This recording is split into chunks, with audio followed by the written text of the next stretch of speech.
Begin with the blessing. Baruch atah Adonai Eloheinu melech haolam, asher kiddushanu b'mitzvotav v'tzivanu la'asok b'divrei Torah. Blessed are you, Lord our God, King of the universe, who sanctifies us with his commandments and then commands us to engross ourselves in words of Torah. All right, so this morning, the name of the 42nd reading from the Torah is called Matot, and it means tribes. Now, the name is derived from the words of Numbers 31, which says, Then Moses spoke to the heads of the tribes of the sons of Israel. And Numbers 30 discusses the laws of vows and oaths. Numbers 31 tells the story of Israel's war with Midian. And Numbers 32 relates the story of how the Reubenites, the Gadites, and the half-tribe of Manasseh came to inherit the land over on the east side of the Jordan River. Now, except in biblical calendar leap years, Matot is read together with the subsequent Torah portion, Maseh, and it's all on the same Shabbat. So, Matot Maseh is the way to put it together. The last reading from the book of Numbers is called Maseh, and it means journeys. It comes from the first verse of the reading, which begins with these words, These are the journeys of the sons of Israel. Maseh is the end of the continuous narrative of Torah that began in Genesis with the creation of the universe. The narrative does not resume until the end of Deuteronomy when Moses dies. So the final reading in Numbers settles several last-minute details in which we find is a list of encampments that from Egypt to the plains of Moab. So it's basically just recounting all of their travels.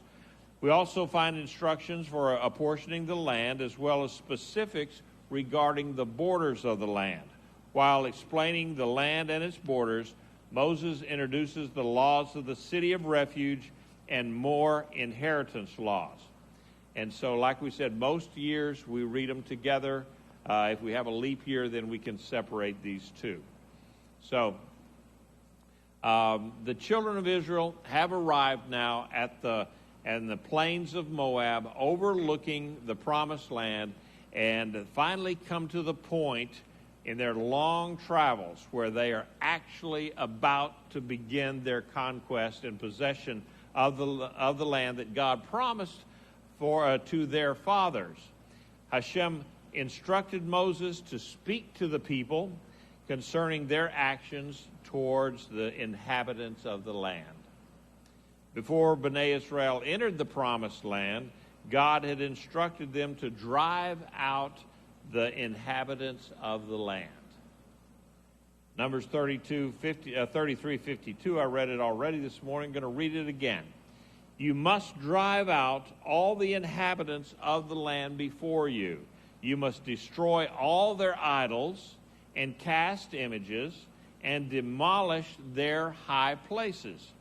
Now, initially, God did not instruct Israel to kill everybody in the promised land. You know, I hear that all the time that, well, how could God just tell Israel to go through there and kill everybody in the land? He didn't at the beginning. He said, I want you to drive them out. In other words, give them the option, tell them, here we come, ready or not, get up and move because this is the land that God has promised to his people and you have no claim to it any longer, and so you have to leave. This land was promised to Abraham long before this. He said to drive them out, and they had the option to either leave and live or stay and die. That was the choice that the people had there in Canaan. So, and it should also be noted that Israel never completely drove out all the inhabitants, and you know what Adonai had warned them against actually occurred. All of those things that he said, the bad stuff, it actually occurred to then Israel. In verse 55 there it says, but if you do not drive out the inhabitants of the land before you, whoever you allow to remain will become to you barbs in your eyes and thorns in your sides. They will give you trouble in the land in which you will be living. And so, if we are to move forward, any of us, Israel, anything, if we are to move forward with God and accomplish what he wants us to do, we need to pay attention to what he tells us in his word and follow his instructions. That's how you do it. You read the word and you follow it. Moving forward with God depends on our willingness to challenge the enemy. Our willingness to challenge the enemy. Moving forward with God depends on our readiness to do battle and to win. And moving forward with God depends on our determination to win completely. Willingness, readiness, and determination. Therefore, we need to recognize the extent of our heritage in Yeshua HaMashiach. We need to recognize and identify the enemy encroaching on our territory. We need to challenge and declare war against the enemy and win. Doesn't do you any good to go to war with somebody if you're just going to roll over and play dead. We learned that one in Vietnam. That was a very big part of my youth and some of the others. Vietnam, where they're sending you over there, and they really had no intention of winning. It was a stalemate. So our heritage in Yeshua, what does that look like? We as Messianic believers have a long and storied heritage that is rooted in the Jewish experience as well as the Jewish Messiah, Yeshua. Paul wrote these words to the believers in Corinth. He said, "For I do not want you to be ignorant, brothers and sisters, that our fathers were all under the cloud and passed through the sea. They were all immersed into Moses in the cloud and in the sea, and all ate that same spiritual food and all drank the same spiritual drink, for they were drinking from a spiritual rock that followed them, and the rock was Messiah. Nevertheless, God was not pleased with most of them, for they were struck down in the desert. Now these things happened as examples for us, so we wouldn't crave evil things like they did." Now, we are all fellow laborers in the vineyard of God's kingdom. We have an inheritance and the promise of life everlasting if we believe and hold on to God's promises. We are called upon to combat the forces of evil each and every day. Ephesians 6:12 says, "For our struggle is not against flesh and blood, but against rulers and against the powers, against the worldly forces of this darkness, and against the spiritual forces of wickedness in the heavenly places." So, I could go on and on about this when our spiritual battles are not against our brothers and sisters here. Every time we take up arms against them or treat anybody in our congregation as the enemy, well, guess what? We're losers. We're destined to lose. And because it's going to be, you're going to lose, they're going to lose, and the kingdom of heaven loses. So bring your battles to the enemy, and that's out there. So let's break down these verses. It says, we do not war against the flesh. What does that mean? Ouch. Our battle goes much deeper than what we see with the physical senses. We should not be looking at our brother as the target, but at the evil force that is influencing him. We see that a lot today, that things are going on in our world, in our life, in our country, in our, just everywhere, and it's easy to demonize the people, but guess what? It's because they've been taken over by demonic forces.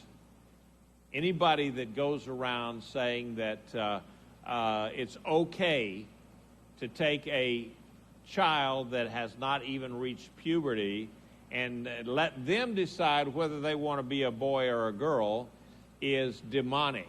It's evil, and you're spitting in the face of God, because he made each one of us either male or female, and he does not make mistakes. You are what you are, whether you like it or not. You know, I'm a short, fat, old man instead of being 6'7" and a basketball player. It's just the way it is. Never could change that. Actually, I needed to be 7'7" if I was going to do something, but God made me this way. He doesn't make mistakes. We should be not attacking our fellow people, but the demonic forces that influences their speech and their actions. Our battles are against forces in the spiritual realm. Even though we're confronted by the human faces of Antifa and Planned Parenthood, the LGBTQ++, ABCF, whatever that is, community, we must realize that our battle is a spiritual one. Each of these organizations, as well as the teachers' unions, socialist organizations, and many others, are controlled by godless individuals whose ultimate goal is the total annihilation of the United States. And in some countries, and in other countries, the same. They want world chaos. They want to turn this whole world over to the devil. And so we cannot allow that. We do not war in the flesh. And what does this mean? It means that we do not and cannot fight evil with our own human resources.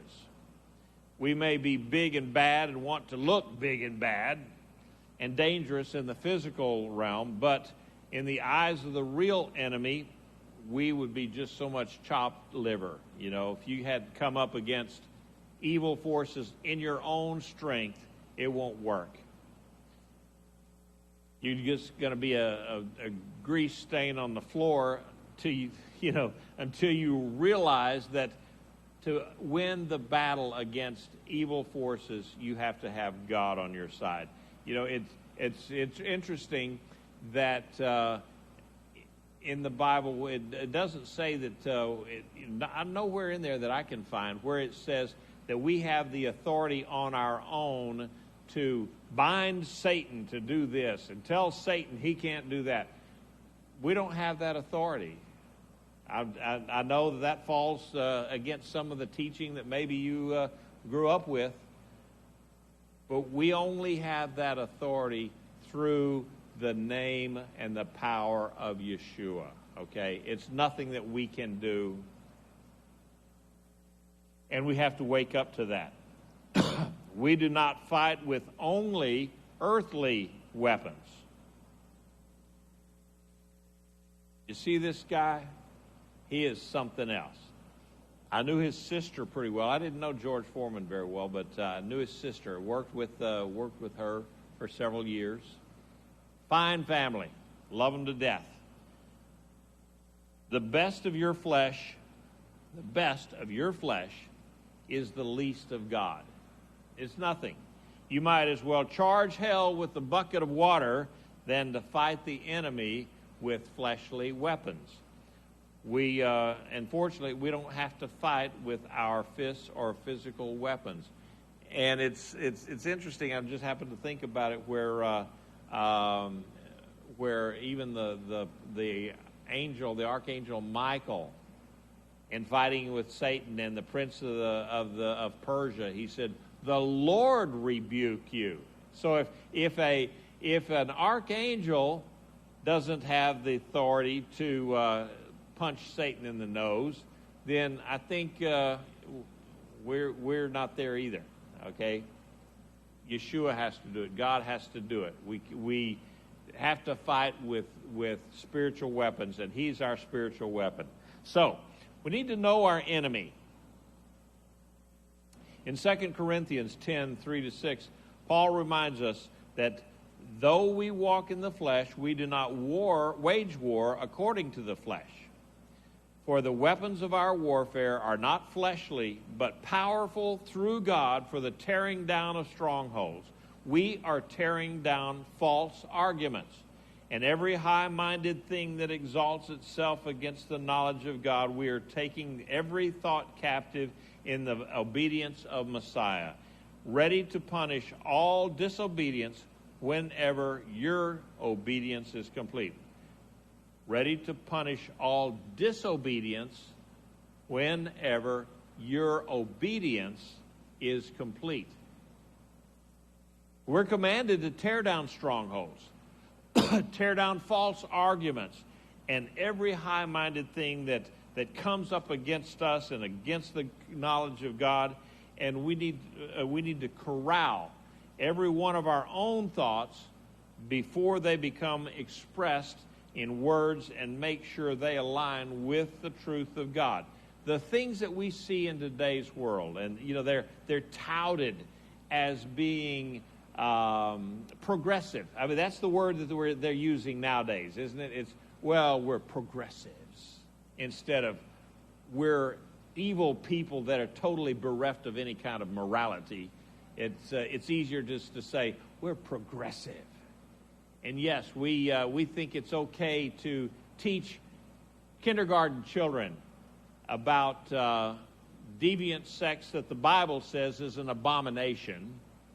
We can't allow that to go on. And when we hear about it, we have to go to school boards. We have to go to... I had to do this, 30 years ago. I had to count up how old my kids are. It was probably back in 1991, 92. So, yeah, that's 30 years ago, isn't it? All right.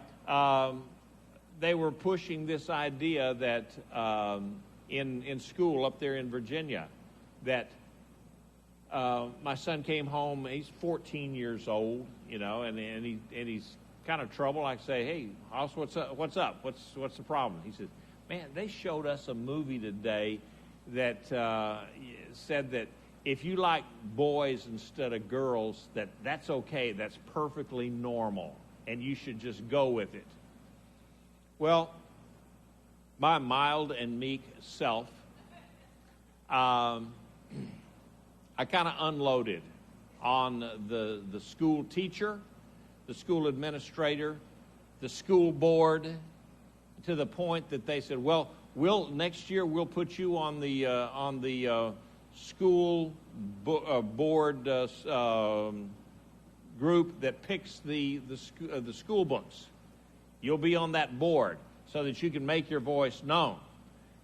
Because I did. I can't tell you what I said because it would not be proper. But I was trying to make the point with this school teacher. I said, you're telling my son this. What if the same thing was come back to your son or your daughter in, similar but more gross terms, because I wanted to make a point. He said, well, that's not fair. That's not, that's not what we're, I said, is it not what you're doing? He said, well, we're forced to because of I said, you're not forced by anything. There is no law that says you have to do this. It's just because you want to. And so, like I said, I raised Cain with those people, and for a long time, I was a thorn in their side until finally they said, fine, you can be on the board that picks the school books. And I said, too late for that. I'm retiring from the Coast Guard in about 3 months, and I'm going back to Texas where they have some morals. And so we left the swamp at Washington, D.C., and definitely it is a swamp. It's a cesspool up there, the way that they think and everything else. It's horrible. And so we came to Texas and found out, well, we have a few of our own cesspools that need to be drained. And so when you run across that kind of stuff in your schools, you have to combat it. Go against the school boards. Go against the teachers. And let me tell you, you need to do it less passion. Well, with less profanity than what I did. I'll just tell you that. I was so upset that it's a good thing that I was talking to him on the telephone, because, you know, I was ready to punch somebody out. It just upset me so bad when these people are going around trying to tell my kid that, you know, God created Adam and Eddie, not Adam and Eve. You know, it's just crazy stuff. And so now we're a little bit more used to it. Maybe we can just be a little bit more sophisticated with our battles, okay?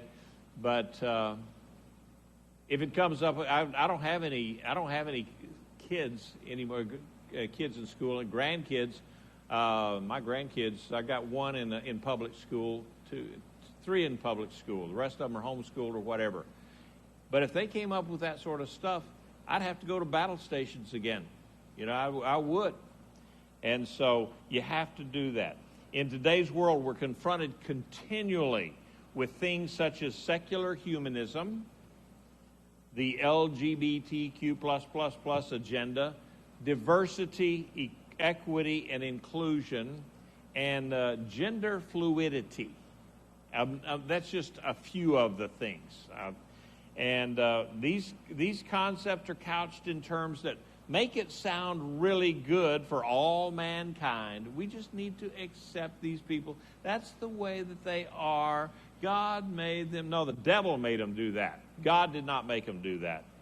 And so it all flies in the face of God's plan for humanity. He made it man and woman to have children, boys and girls, and not puppies or guppies or whatever they're going to be, you know, whatever they identify as. He is a holy God, and there is nothing holy about these modern affronts to morality. God created man and woman, nothing in between. He intended a man and a woman to raise children. He doesn't make mistakes. You're either born a male or a female, and any attempt to blur those immutable lines are an affront and an abomination to our Creator. And if you haven't figured it out, that's the enemy that we face today. In Hebrews 12, it says, "Therefore strengthen the hands that are weak and knees that are feeble, and make straight paths for your feet, so that what is lame will not be pulled out of joint, but rather to be healed. Pursue shalom with everyone, and holiness, without which no one will see the Lord. See to it that no one falls short of the grace of God, and see to it that no bitter root springs up and causes trouble, and by it many are defiled. Also see to it that there is no immoral or godless person like Esau, who sold his birthright for one meal. For you know that later, when he wanted to inherit the blessing, he was rejected. He found no chance for repentance, though he begged for it with tears." So what are hanging hands and feeble knees? Those are signs of fatigue, and infirmity, or disease. Now, did you catch the part back here? Let me see if I can find it. In verse 15, where it talks about bitterness. Did you hear that one? Let me read it to it. "See to it that no one falls short of the grace of God, and see to it that no bitter root springs up and causes trouble, and by it may be defiled." Bitterness is a horribly contagious disease that destroys its owner and everyone with whom it comes in contact. Bitterness loves company and will seek to drag everyone down with it. You ever been around a bitter person? It does not make you better. It just makes you bitter when you're around that. Bitterness will contaminate everyone who entertains it in their life. Bitterness is a toxic poison. It is I don't look like that guy, do I? Okay. It is impossible to be bitter and still have close fellowship with the Lord. Do not let a moment of fleshly weakness rob you of your eternal heritage. And indulging in momentary fleshly satisfaction can result in a lifetime of regret, and spiritual bankruptcy. Bitterness loves the misery of others and indulges them through gossip. Harboring bitterness results in an unforgiving spirit and creates an obscene nature that takes a delight in corrupting as many others as possible. That's one of the things that we have to control in our own lives. Bitterness is just one of them. There are other things that, a lot of times, let me go on here because I want to get into this next thing here before I start it. In warfare, there's a term called, and it says, give no quarter. Now, I don't know if you've ever heard of this before, but what does it mean? It means take no prisoners. You don't take any prisoners at all. You come up against the enemy, you kill them. That's it. Every enemy you encounter must be killed. No evil must be allowed to survive. That's what Israel was called to do in conquering the Promised Land, and I believe that's what we're called to do today, even in our own lives, okay, especially in our own lives. You start there first. What do you got in your body, in your mind, in your soul, in your spirit that is counter to what God would like you to be and counter to what He would like you to do? Then, if you can recognize it, if you can identify it, get rid of it. There is no place in God's economy that we can say, well, God, I surrender all. You know that Christian song that goes, I surrender all to the, whatever it goes, however it goes, okay? That song, it says, and it's all to thee I surrender. It doesn't say, well, most of me I surrender all, because I like this little part of me over here that I know it's not really good and it's not really profitable to the kingdom, but I kind of like it. I don't really want to give it up. I think a lot of times we have those kind of things in our lives where it's just one little thing that I really like to do, chips and cheese at midnight. It's something that I really need to give up. I'd be a skinny man if it wasn't for chips and cheese. Maybe not, but as an example. Some people, what they have these things, for many people, that internet is a cesspool. The things that you can find on the internet, or even if it's not stuff that it's nasty or porn or anything like that, just foolishness and time waster. When you're wasting time on the internet, it's not being profitable. And it's just, you can get on Facebook and then see all those little silly things that's on Facebook. Next thing you know, it's 3 o'clock in the morning and you got to go to work. And so what kind of work are you going to be doing that day? Those are the things. There are things within our life. We have to go in there, find out what they are, identify who that enemy is, identify what's in our hearts, in our lives, and then get rid of it. Drive it out. Kill it. Rav Shaul cautioned us to not give the devil a foothold. You all know the old saying about, give him an inch and he'll take a mile. That sort of, am I so old that maybe you've never heard that expression before? There is no place for allowing sin to continue unopposed. Yeshua didn't tell the woman caught in adultery to go and try to do better next time. He didn't say that. No, he said, go and sin no more. We're called to a life of holiness. Yeshua told the community at Laodicea in Revelation, I'd rather have you be hot or cold, and both of those are good. Cold is refreshing. A good cold drink of water is refreshing. And hot, a nice hot soaking bath after you've, just worn yourself out, helps those muscles not be so sore the next morning. A hot bath is a whole lot better than a cold bath, I think. Okay? But hot can be good for its purposes. Therapeutic baths, good thing. Cold can be good. Cold drink. So Yeshua is saying, either be hot or cold. Both of them have their purposes. Both of them have their benefits. But don't be the one in the middle where you're not hot enough to do any good, or in the cold where you've lost your cool, and the cold is not good enough to be refreshing. It's just bleh.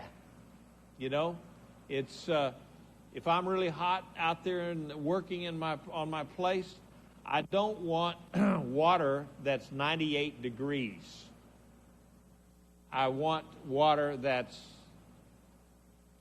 much colder than that, just icy.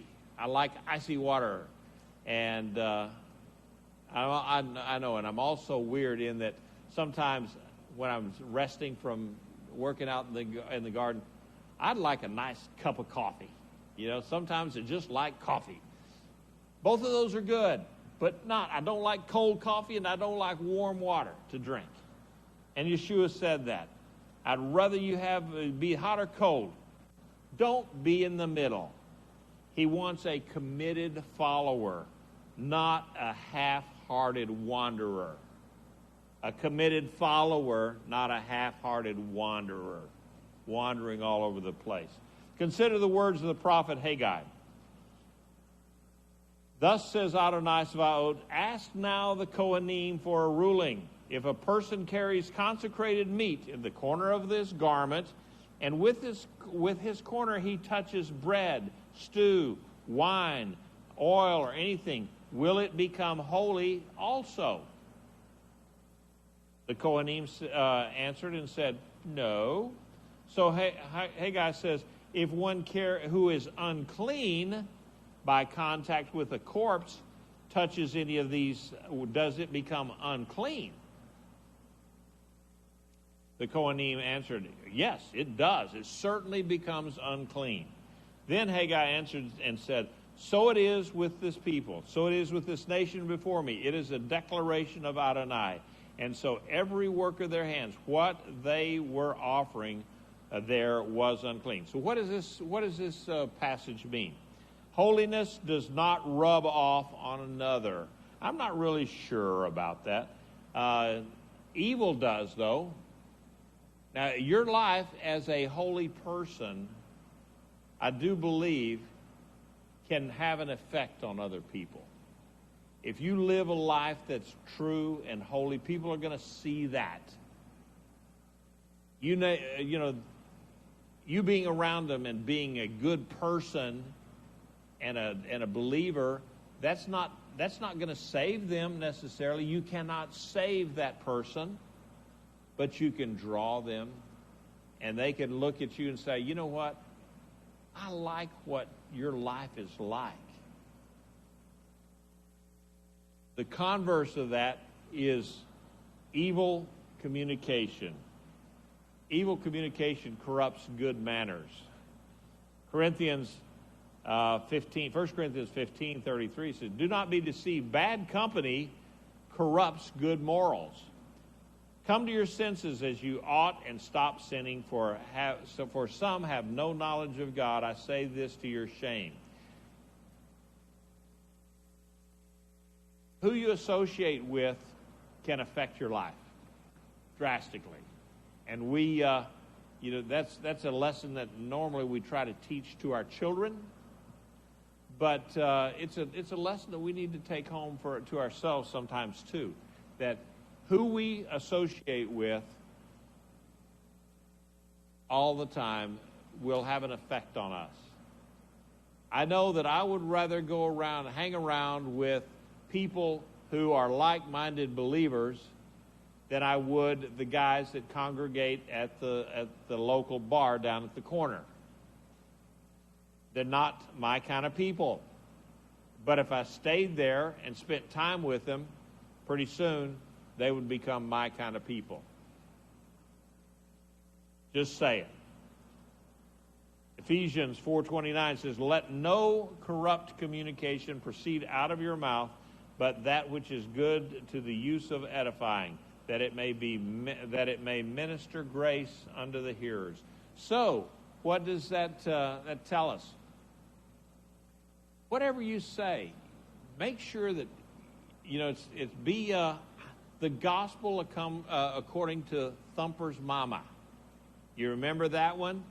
If you can't say anything good, then don't say anything at all. That's what I call the gospel according to Thumper's mama. And that's good advice. If you can't say something good, then just keep it quiet. Even if it's true and it's not good. Because you can talk about some people and says, yeah, they are a lousy, no good, rotten, dirty, whatever. And it's absolutely the truth. But it doesn't do you any good to have said it, and it's probably not going to change their lives. And if you tell other people, then you're going to maybe make enemies or whatever. It's always to try to lift somebody up and be positive in the situation. Always consider what you're saying, to whom you are saying it, and what the end result would be if not only to yourself and loved ones, but to the souls for which you have to give account to God. Don't let your tongue rule you and control you. We need to be careful with what kind of things we speak and who we speak, to whom we speak it, and there are certain things that we don't discuss or speak with a child, right? I mean, there are certain adults only. That doesn't mean dirty jokes. That just means that there are certain things that when you are with adults, you can speak adult things.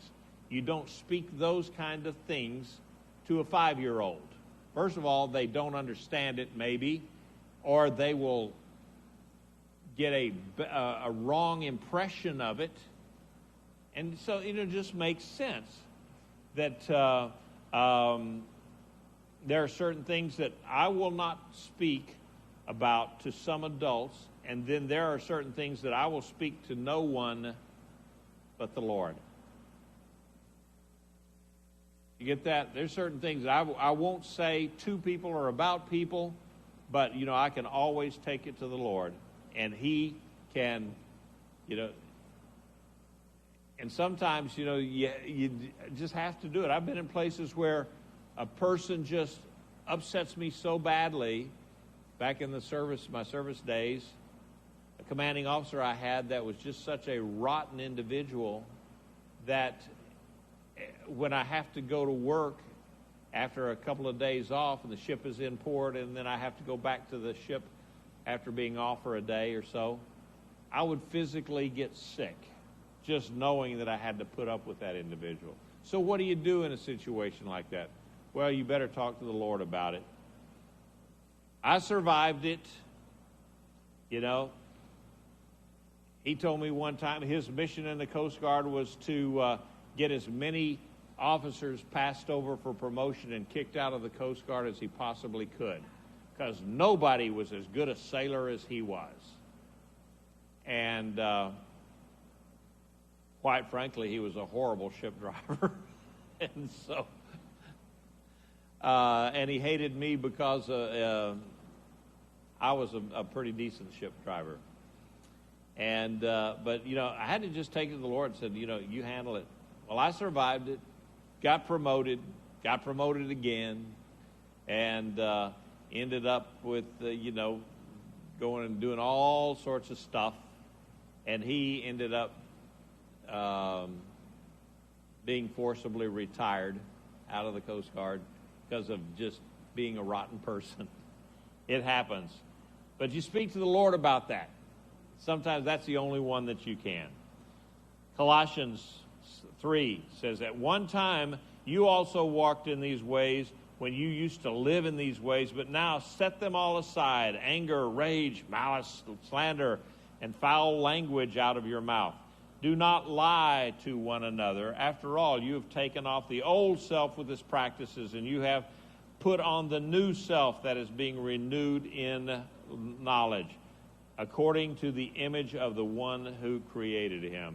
So, unless we follow Yeshua and all his precepts and make diligent efforts to keep our whole life clean, everything about us, we will not only become spiritual failures, but we'll, possibly drag other people, the weaker ones, down as we associate with and what we say and how we conduct ourselves. You can drag people down, but we can also pull people up a little bit too. You can be the one that people look up and says, I want to be like this guy or that guy. And I've known people that are spiritual giants. I had a pastor friend one time. This guy had been a missionary for at least 125 years. I don't know. He was old. And he'd been in India for many years. And then he went to Egypt for many years. He started Bible schools. And what a godly man he was. My grandfather was that kind of a guy. Very godly. I looked up to these people. I wanted to pattern my life about how do they handle things. How do they do things? What do they say? What do they do? Especially my grandfather, because I was close to him. And I would see how he would handle difficult situations, and he would do it with humor. He would do it with wisdom. He would do it with a very calm spirit. And so I tried to emulate that. I have had some miserable failures in that. But, you try. You can be that person to lift somebody up and give them, be that inspiration. So, to do that, though, what do you have to do? You have to get in there in your own life and take no prisoners. Kill it off. Get rid of whatever it is that's causing you to stumble and fall, because you certainly don't want to cause someone else to stumble and fall. Give no place to evil. We must be people of action. Now, we've all heard this quotation. The only thing necessary for the triumph of evil is for good men to do nothing. I think I've used it in at least 2 or 3 sermons, okay? We as men and women who identify as servants of the Almighty God must never relegate ourselves to the safety of the rear when there's a battle going on right here. We need to be on the front lines. That's what God calls us to do. He does not call us to sit on our haunches back at headquarters someplace. We're not generals. We're soldiers. As followers of Messiah, we're called to put on the armor of God, stand ready for battle, and we don't have to be afraid of the battle, because guess what? Greater is he that's in me than he that's in the world.